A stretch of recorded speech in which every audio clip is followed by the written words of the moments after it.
Hey all, இன்னைக்கு இந்த ரீலில் என்னோட என்கேஜ்மெண்ட் ப்ளவுஸ் தான் பார்க்க போகிறோம். ஸோ இந்த ப்ளவுஸ் ஃபுல்லாகவே ட்ரேஸ் ஒர்க் எடுத்து தான் நான் கம்ப்ளீட் பண்ணியிருந்தேன்.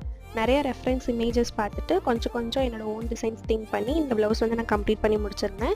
இந்த ப்ளவுஸோட ஃபுல் டியூட்டோரியல் வந்து யூடியூப்பில் அப்லோட் பண்ணியிருக்கேன். லிங்க் பயோவில் இருக்குது, வேணும்னா செக் அவுட் பண்ணி பாருங்கள், உங்களுக்கு யூஸ்ஃபுல்லாக இருக்கும். உங்களோட special day or any special ஈவெண்ட்டுக்கு இந்த மாதிரி கஸ்டமைஸ் பண்ணி ஆரி ப்ளவுஸ் வியர் பண்ணணும்னு நினச்சிங்கன்னா ஆர்டர்ஸ் கொடுக்கறதுக்கு ஸ்க்ரீனில் தெரிய நம்பருக்கு வாட்ஸ்அப் பண்ணுங்கள். அப்படி இல்லைனா இன்ஸ்டாகிராமில் டிஎம் பண்ணி உங்களோட ஆர்டர்ஸை ப்ளேஸ் பண்ணிக்கோங்க.